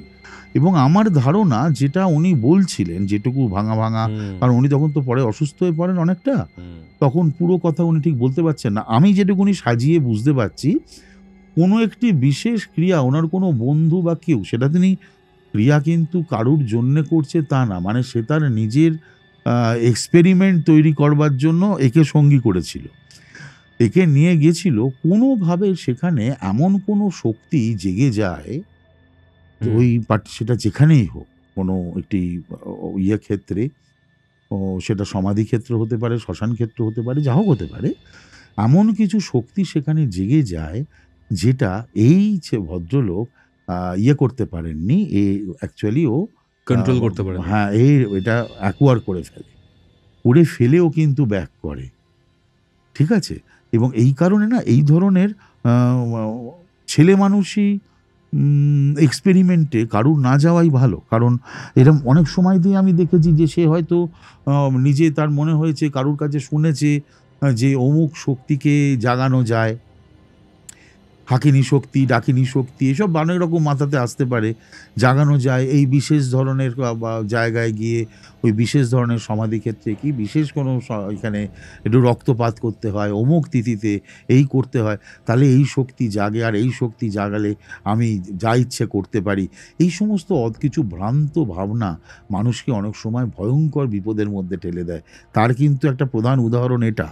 আমাকে একটা কথা বলুন, কোনো প্রেতাত্মা এখানে দুজনের উপর আধিপত্য বিস্তার করেছিল, একটা প্রেতাত্মা একই সময় দাঁড়িয়ে দুটো দেহকে কি কন্ট্রোল করতে পারে? তার থেকেও বেশি পারে, যদি খুব পুরনো তার অবস্থান হয়, সে কোনো দিন হেভি পাওয়ারফুল হতে থাকে। নক্ষত্র যেমন তোমাকে আমাকে পাওয়ার দেয়, তেমনি ওকেও তো দেয়। আচ্ছা, সেই পার্টিকুলার কোনো নক্ষত্র, কোনো মুহূর্ত, কোনো তিথিতে সে এতটাই পাওয়ারফুল হয় যে তার ইনফ্লুয়েন্স সে একই সঙ্গে পাশের কারুর ওপরেতে বর্তাবে। এই যে নক্ষত্র, মানে আমাদের সাধারণ মানুষের নবতারা চক্র অনুযায়ী আমরা ডিটারমাইন করতে পারি যে আজকে আমার কি নক্ষত্র চলছে, এটা আমার জন্য ফেভারেবল কি ফেভারেবল নয়। প্রেতাত্মাদের ক্ষেত্রেও কি সেরকমটাই হয়? হ্যাঁ, কোনো সময় ওরা স্তিমিত, কোনো সময় ওরা ভয়ঙ্কর পাওয়ারফুল। আপনি বলছিলেন আপনি দৃশ্যমান্যতাও কিন্তু একই সঙ্গে এই ব্যাপার। প্রকৃতি তাকে হেল্প করে, সে প্রকৃতির শক্তি নিয়েই কিন্তু কিছু সময়ের জন্য দৃশ্যমান হয়। এই জন্যই কোল্ড স্পট বা হটস্পট অনুভূত হয়। হ্যাঁ, ওটা হয়। আরেকটা জিনিস হয়, এ সবসময় যে একটা হেভি ওয়েট স্ট্রাকচার পাবে তা নাও হতে পারে। তার স্ট্রাকচার এলোমেলো হতে পারে, তার মুখ সবসময় ঠিক মতো বোঝা নাও যেতে পারে, কিন্তু সে কিছু একটা অবয়ব ধরে তার প্রেজেন্স বোঝাতে পারেই। আমার একটা থিওরি আছে, আপনি ঠিক করবেন আমি যদি ভুল বলি। আমাদের যে ব্রেন আছে সেটা তো ইলেকট্রনিক ইম্পালসেস আর একটা ভাইব্রেশন। ওর থেকে যদি, মানে প্রেতাত্মা বা কোনো এন্টিটির থেকে যদি আমি কোনো ভাইব্রেশন পাই যেটা আমার ব্রেনকে ইনফ্লুয়েন্স করছে, তার শরীরটাকে দেখতে পারসিভ করছে, আমি তাকে দেখতে পাচ্ছি কারণ সে আমার ব্রেনের ওপর সেই ওয়েভলেন্থ বা সেরকম টাইপের কোনো ভাইব্রেশন ইনপুট করেছে, হয়তো অন্য কারোর উপর করতে পারছে না, দ্যাটস ওয়ে আমি তাকে দেখতে পাচ্ছি, অন্য কেউ তাকে দেখতে পাচ্ছে না। এই জিনিসটা কি আপনি বিলিভ করেন? না, ওটা তখনই সম্ভব হতে পারে কৌস্তব, যদি সবাই যে সমানভাবে দেখে ফেলতে পারবে নাও হতে পারে। একদমই, অনেকে দেখতে পায় না তো। ওটা তার সে কি অবস্থায় জন্মেছে, তার গ্রহগত সজ্জা কি কি আছে, কোথায় কোথায় কি কি, কোন কোন গ্রহ তাকে সাপোর্ট দিচ্ছে, তার ওপর ডিভাইন ব্লেসিংস কি লেভেলে আছে, এই অনেক কিছুর ওপর বিষয়টা নির্ভর করে। আবার কোনো ক্ষেত্রে ঘটে যায় ওই মুহূর্তে ওই পার্টিকুলার প্রেত সে বাড়তি কোনো অ্যাডভান্টেজ পেয়েছে, হ্যাঁ, সে ব্রহ্মাণ্ডের কাছ থেকে কিছু সুবিধে পেয়েছে, পেয়ে সে নিজে কোনোভাবে দৃশ্যমান্যতা এনেছে।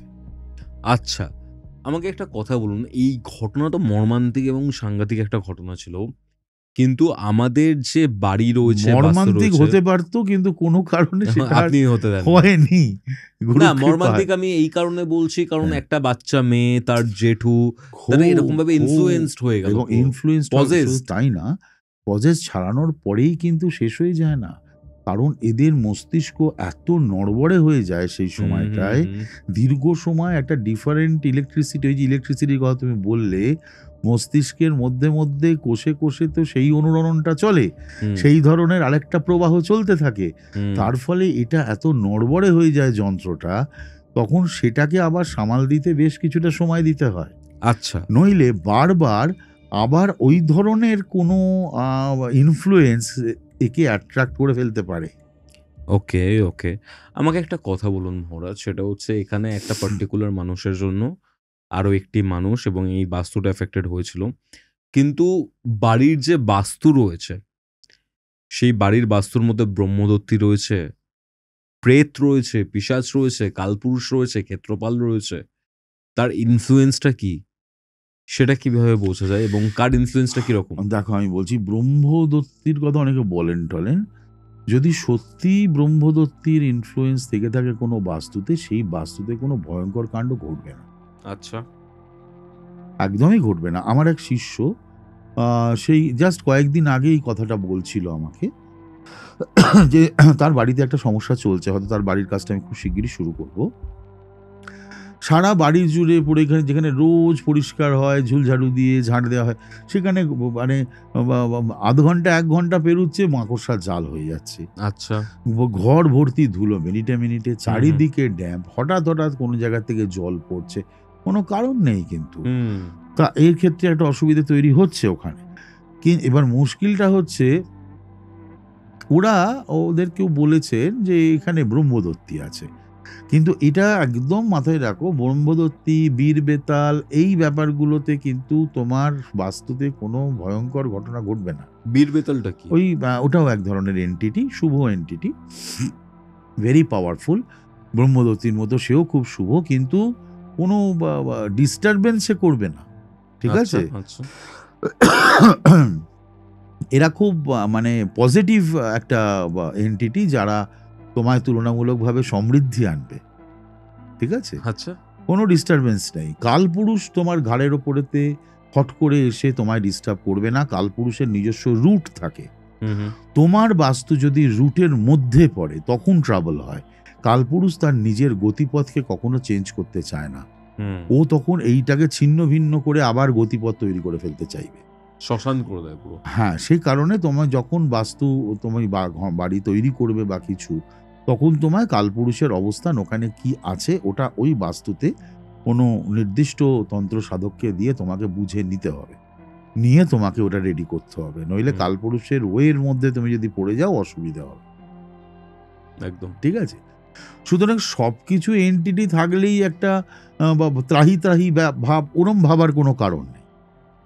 আচ্ছা, এবার আরেকটা জিনিস আমি একটু জানতে চাই, সেটা হচ্ছে ধরুন বাড়ির যে বাস্তু রয়েছে, সেই বাড়ির বাস্তুটা তো আমরা 8টা দিকের উপর বেস করে তৈরি করি, মানে যে চারটা, উত্তর, দক্ষিণ, পূর্ব, পশ্চিম, ঈশান কোণ, বায়ু কোণ, অগ্নি নৈঋত। অগ্নি নৈঋত। হ্যাঁ। এবার কোনো বাড়িতে আপনি কিরকম পজিশনিং দেখলে বুঝবেন যে এই বাড়িতে পজিটিভিটির অভাব রয়েছে? মানে একটা যেটা টিপিক্যালি বলা হয়, নর্থ ইস্টে বাথরুম থাকলে খুব খারাপ। এগুলো তো স্ট্রাকচারাল প্রবলেম। হ্যাঁ, স্ট্রাকচারে শুধু নর্থ ইস্ট কেন, যেমন ধর আমি বলছি তোমার দক্ষিণ পূর্ব, সাউথ ইস্ট, দক্ষিণ পূর্বতে যদি বাথরুম থাকে অসুবিধে হতে পারে, ক্যান্সার। কিন্তু আগেকার দিন দেখো, এগুলো বলা হচ্ছে বটে, অনেক ক্ষেত্রেই আমরা দেখি হয়তো ওই রকম রোগীর ক্ষেত্রে বাড়িতে ওই দিকেই ওগুলো ছিল, কিন্তু আমি এখানে একটা কথা বলি, অনেক প্রাচীন যুগ থেকে, আগে তো এত বাস্তু টাস্তু মেনে করে বাড়ি তৈরি হয়নি বাবা। সবাই তার মতো করে একটা জমিতে বাড়ি খাড়া করে ফেলেছে। কে কত বাস্তুবিদকে নিয়ে এসছে বলতো? কিচ্ছু নিয়ে আসেনি। যেমন ভাবে ছিল তেমন ভাবেই তৈরি হয়েছে, বংশ পরম্পরা সেখানেই কেটে গেছে। খুব যে বিরাট কোনো ঘটনা দুর্ঘটনা ঘটে গেছে এরকমটাও নয়, ঠিক আছে?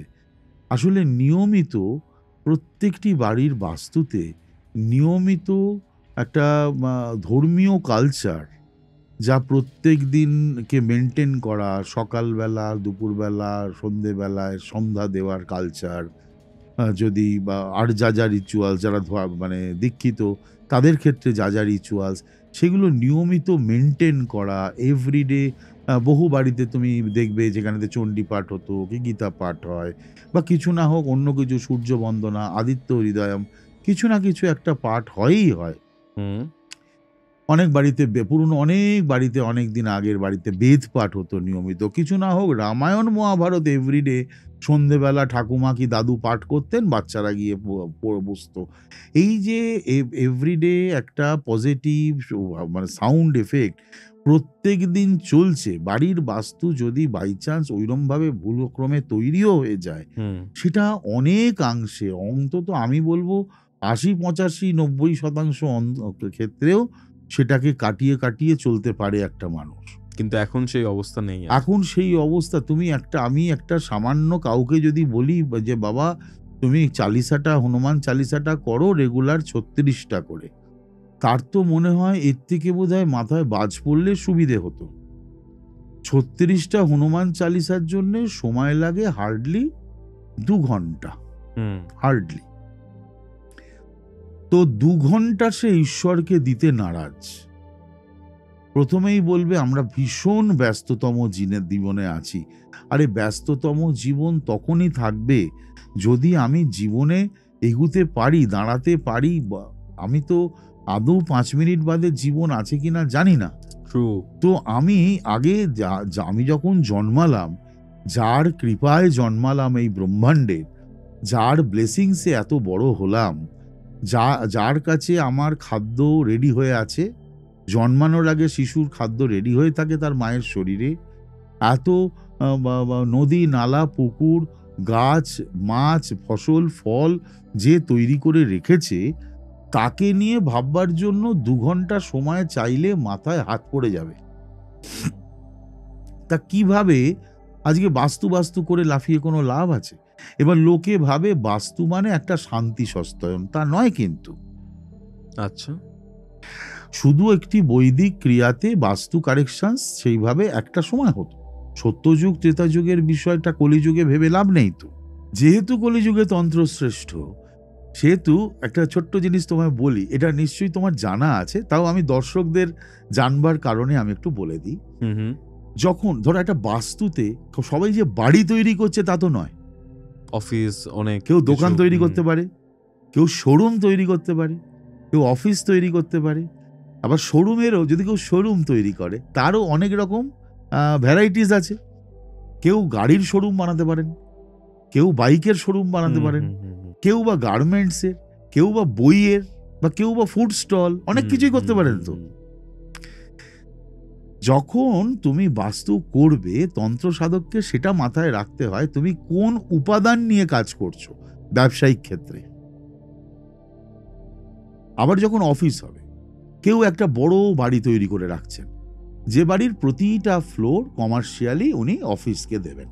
আচ্ছা, সেখানে ব্যাংক আছে, অফিস আছে, সরকারি বেসরকারি সব দপ্তরই সেখানে নয় কিনছে, নয় ভাড়া থাকছে, যাও একটা কিছু হচ্ছে। পুরো বাড়িটাই একটা কমার্শিয়াল বিল্ডিং।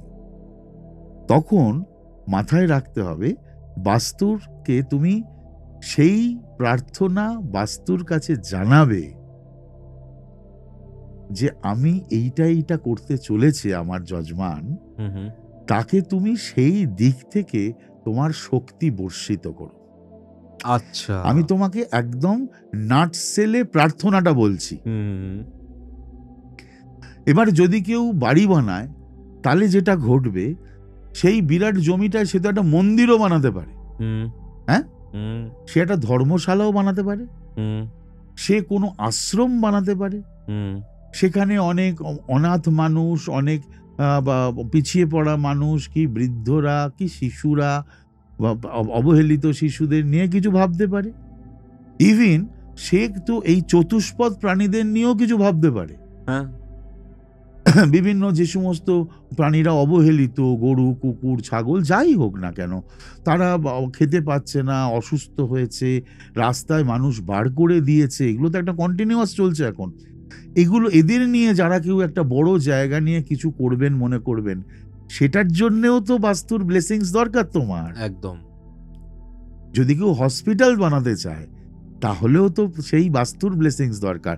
বাস্তু হলো একটা বস্তু যার ওপরে পুরো কাঠামোটা দাঁড়িয়ে থাকে কিন্তু। তা ওখানে তুমি যখন বাস্তু ক্রিয়া করবে, এটা কিন্তু ক্রিয়া নয়, এটা বাস্তুকে বিভিন্ন ফরম্যাটে যে পুজো করা হয় তার প্রধানত একটা বেসিক ফরম্যাটে বলা হচ্ছে যে আমরা ওখানে যোগিনী আহুতি দেওয়া হয়, জানো তো বাস্তুতে? একদম একদম রাইট। এটা অনেকে জানে কিনা আমি জানি না। তুমি নিশ্চয়ই এটার সঙ্গে আগাস্টাম তুমি জানো, এত বছর ধরে। হ্যাঁ, দর্শকদের জন্য আমি বলি, যোগিনী আহুতি দেওয়া হয়।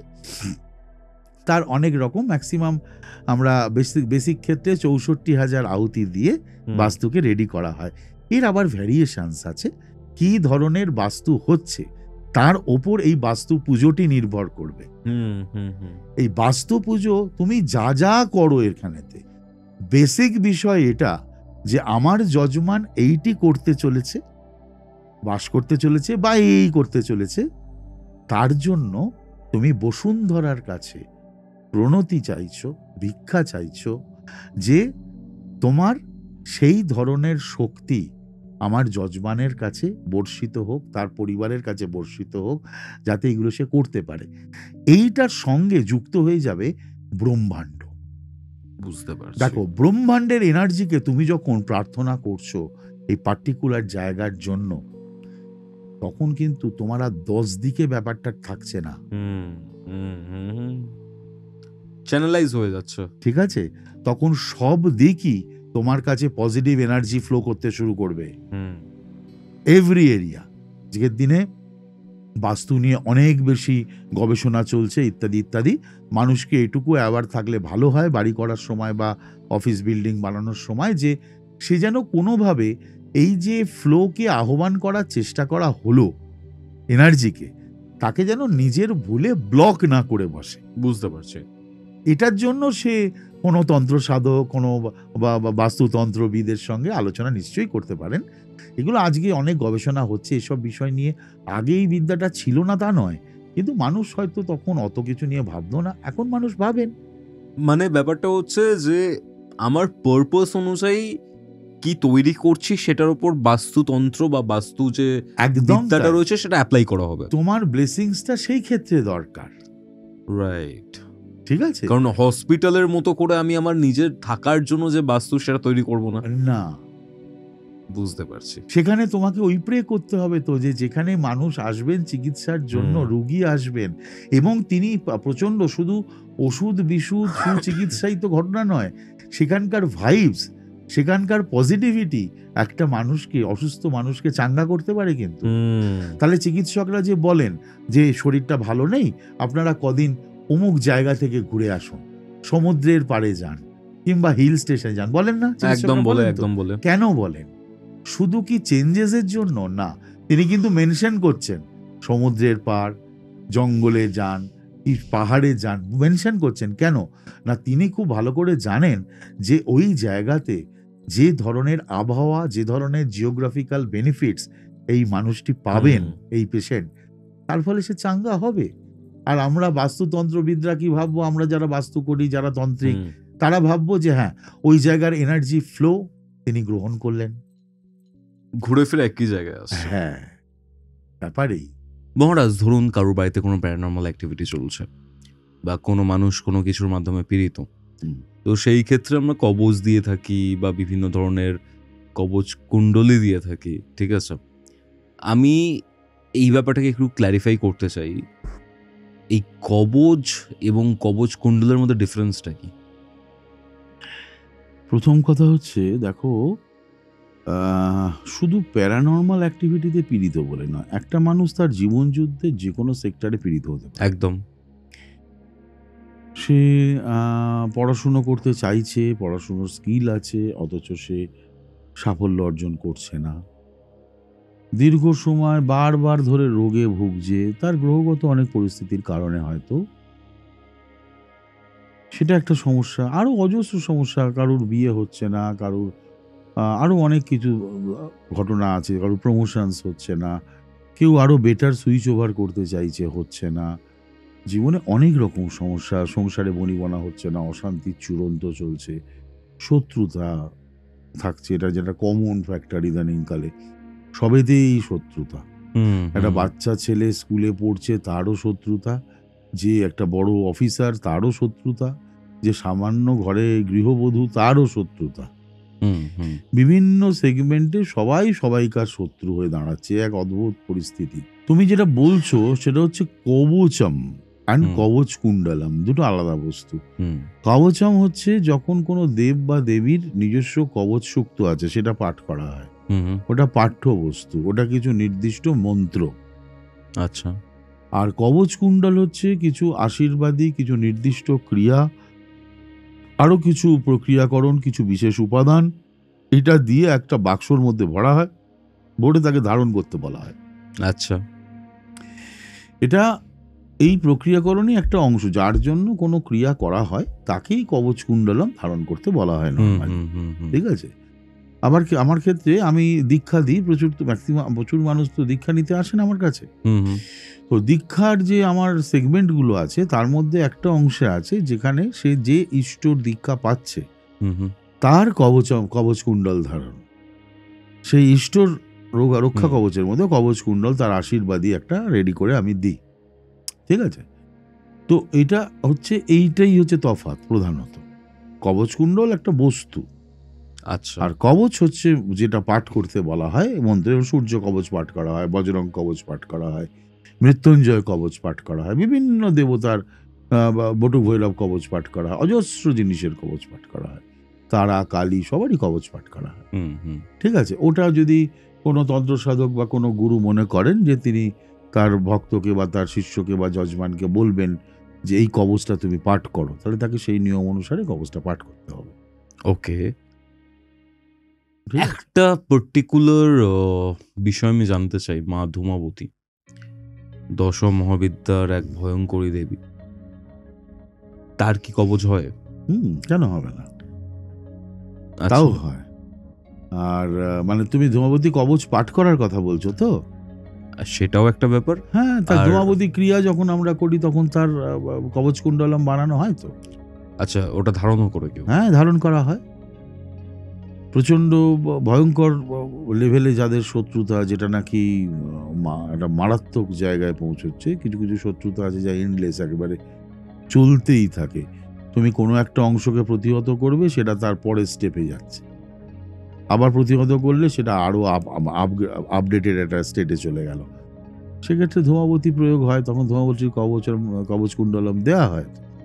কিন্তু একটা বড় প্রবলেম ইদানিংকালে আসছে, বহু মানুষ ধূমাবতী বা প্রত্যঙ্গিরা সাধনা করতে চাইছে, যেটা খুব সহজ বিষয় নয় কিন্তু। হ্যাঁ, প্রত্যঙ্গিরাটা কি? প্রত্যঙ্গিরা এক দেবী, যিনিও আছে আমাদের অষ্টাদশ মহাবিদ্যার মধ্যে পড়েন। তো দেবী প্রত্যঙ্গিরা, যার মুখটা সিংহের মতো। ঠিক আছে। তো এবার মজা হলো, তার ক্ষেত্রেও সে মানুষ সাধনা করতে চাইছে। মানুষ বিপদে পড়েই বলছে যে গুরুদেব আমাকে আপনি এই সাধনাটা দিন, আপনি ধূমাবতী দিন, আমার এত শত্রুতা থেকে বাঁচতে হবে, দায় পড়ে বলছে। তবে ধূমাবতী সাধনা বা প্রত্যঙ্গিরা সাধনা খুব সোজা সাধনা নয়। এটা করতে গেলে অনেক রকম কাঠখড় পোড়াতে হবে, এবং এটা সর্বসময় একেবারে পুরোপুরি নির্ভেজাল শান্তিপূর্ণ সাধনা সেরকমটা নয়। আচ্ছা, ঠিক আছে। এর অনেক মহাভয় উপস্থিত হতে পারে, অনেক বড় রকমের অবস্ট্রাকশনস আসতে পারে, প্রচুর বাধার সম্মুখীন হতে পারে, এগুলো হতে পারে। সুতরাং খুব নর্মাল ভাবনা চিন্তা থেকে, যদি খুব ভেতরটা কারুর শক্ত হয়, মানসিক জোর দৃঢ়তা প্রচণ্ড থাকে, তবেই তিনি ধূমাবতী বা প্রত্যঙ্গিরা সাধনায় আসুন। নইলে বারবার মানুষ এগুলো বলেন, আর আমার তাকে বারবার না বলতেও খুব একটা ইচ্ছে করে না, কিন্তু উপায়ন্তর নেই, আমায় বলতে হয়।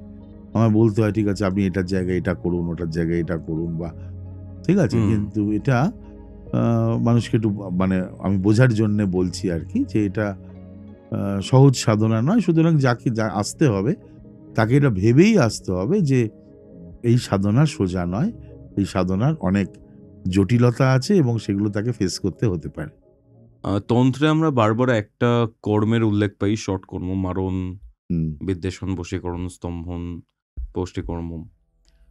তো তন্ত্রে এই 6টা ক্রিয়া ছাড়া অন্য কি আরো কোনো ক্রিয়া হয়? অজস্র ক্রিয়া আছে। আচ্ছা। তন্ত্র ক্রিয়াতে মানুষের সার্বিক উন্নতি সম্ভব। এগুলো তো যেগুলো বললে তার বেশিরভাগ অংশতেই সার্বিক ধ্বংস সম্ভব। একদম।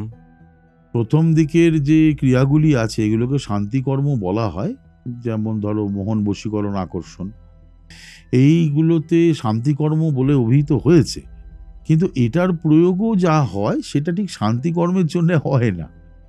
ঠিক আছে, বেশিরভাগ সময় মানুষের প্রয়োগ করছে, অনেক দুষ্টু মানুষ আছে যারা এইগুলো প্রয়োগ করছে এবং করে সেটাতে একটা ধ্বংসই আনছে বেসিক্যালি। হ্যাঁ, তো এই মানে ধরো কোনো একজনের হাতে কন্ট্রোল চলে যাচ্ছে একটা মানুষের, সে তখন খুব ডেঞ্জারাস না? তুমি তোমার অস্তিত্ব নিজে ভুলে যাচ্ছ, সে আরেকজনের ইশারায় তুমি কাজ করছো, এইগুলো তো ঠিক কাজ নয়। তো এই পুরোটাই ওই জন্য আভিচারিক ক্রিয়াই বলা হচ্ছে। তো এর বাইরে কিন্তু অনেক মানে জীবন গঠন করা কাজ আছে যে আমি কন্টিনিউয়াস করে চলি। শর্টকর্মের ব্যাপারে আমি খুব একটা ইন্টারেস্টেড থাকি না। আচ্ছা।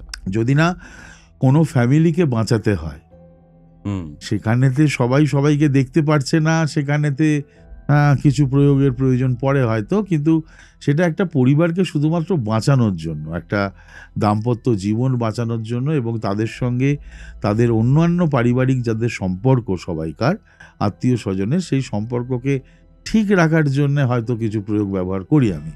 কিন্তু এর থেকেও অনেক ভাইটাল প্রয়োগ হয়, যেমন ধরো খুব বাজে ধরনের কিছু অ্যাডিকশানস তন্ত্রের কিছু কিছু প্রয়োগে কখনো কখনো সেটা থেকে বার করে আনতে পারে।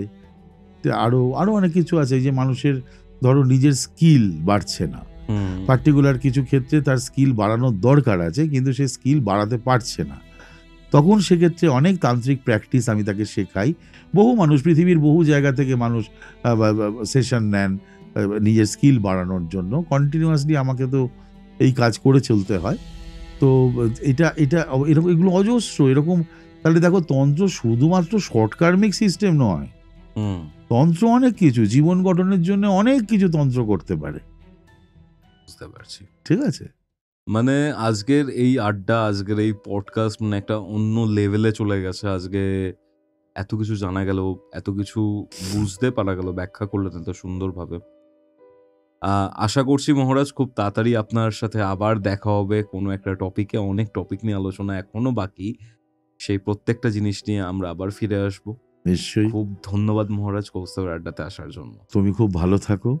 আমার সমস্ত দর্শক বন্ধুকে আমার অনেক প্রণাম, অনেক শুভেচ্ছা। বিশ্বের যে যে প্রান্তে থাকুন তারা সুন্দর থাকুন, ভালো থাকুন, সবার চরণে আমার বিনম্র নিবেদন রইল। ধ্যানমূলং গুরুমূর্তিং পূজামূলং গুরুপদং মন্ত্রমূলং গুরুবাক্যম মোক্ষমূলং গুরুকৃপা।